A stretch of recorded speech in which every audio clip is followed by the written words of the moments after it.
guys, welcome to this video. In this video, we are going to see how to create a workflow or an automation for a form submission. Let's say we have a form created inside this high-level sub account. What we want to do is perform a specific number of automation based on the form submission. So whenever someone submits that form that's embedded in a website maybe, or that you're using independently via a link, whenever that form is submitted, we want some automation to happen. So let's go to sites and let's go to forms builder. Let's say we have a form. You can create a form, really simple to do. And so this is the form: full name, email, phone number. I agree to the terms and conditions, submit. So nothing fancy. We just need to preview this. That's our form right there, and the form name is contact form. So what we want to do is we want to go back. Now we know that we are working with this form, right? So I'll go back to automation.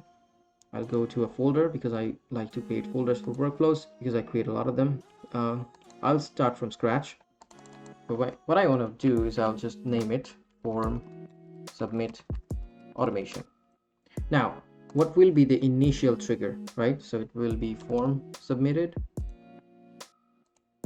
And now in add filters, I want to do one more thing, saying form contact form. So I don't want these actions that I will define in this workflow to happen for all the forms in this account. I just want specifically for contact form submissions, and I'll just do like form submitted, form is contact form. That's it, fairly simple. Now the first thing I want to do is I want to get a notification myself, so I'll send myself a notification. That's the first action I want to perform. So I'll say from name, I'll say HSM CRM because I call it Home Service Mastery. I'll say info@net, and to user type it could be an assigned user. If I assign myself in this workflow, if I assign the lead myself, I can do assigned user, and I'll say new form submission.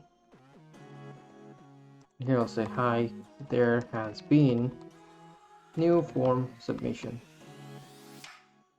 So it's name, email, phone number.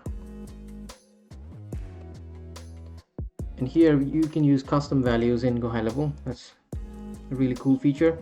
So I'll say name, contact.email, contact.phone number. All right?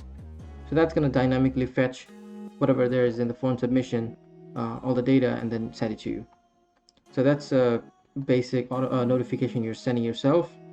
And because I have selected assigned user, you can, by the way, you can totally do it to a custom email address. You can send it to your email address by selecting custom email and putting the email here. But I'll do assigned user, and then I will, as a first step, I'll just assign this lead to myself, right? Okay, and then I could do wait for a few seconds maybe, and then I'll just send an email to the lead. So I'll say Hasib support thank you for getting in touch. I can say, now I have the name because he submitted the form, right? So I'll say hi, first name, thanks for getting in touch, I will call you shortly, best. And that's about it. So we're sending an email. You can also send an SMS, by the way. That's totally fine. Let's see, what else can you do?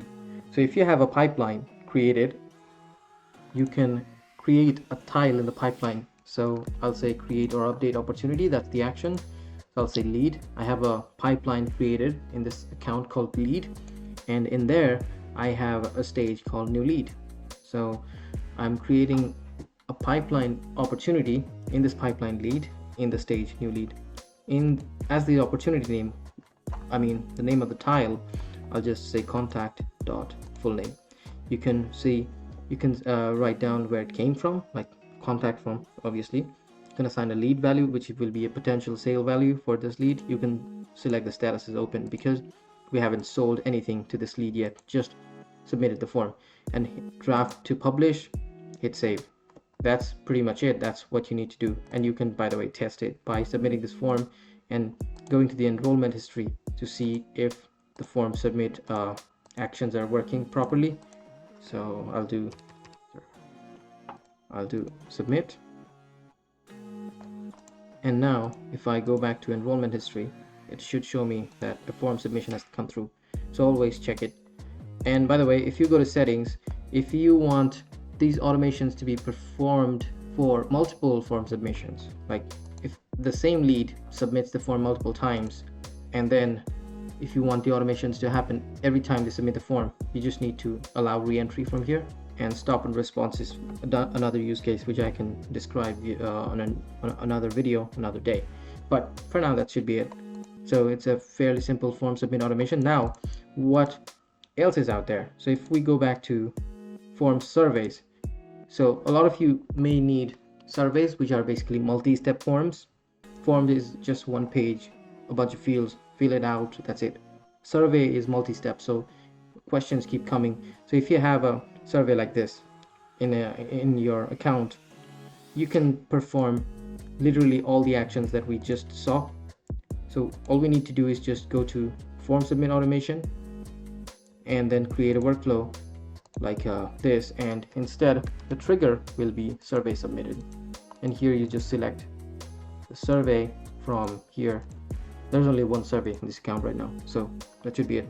If you save it, these automations will start working for the survey instead of the form. So you can have a separate workflow created for that as well, but for now I'll just call it form submitted, and the form is contact form. That's it. That's pretty much it, guys. So hope this video makes sense and hope this video was useful, and I'll see you in the next one. Thank you.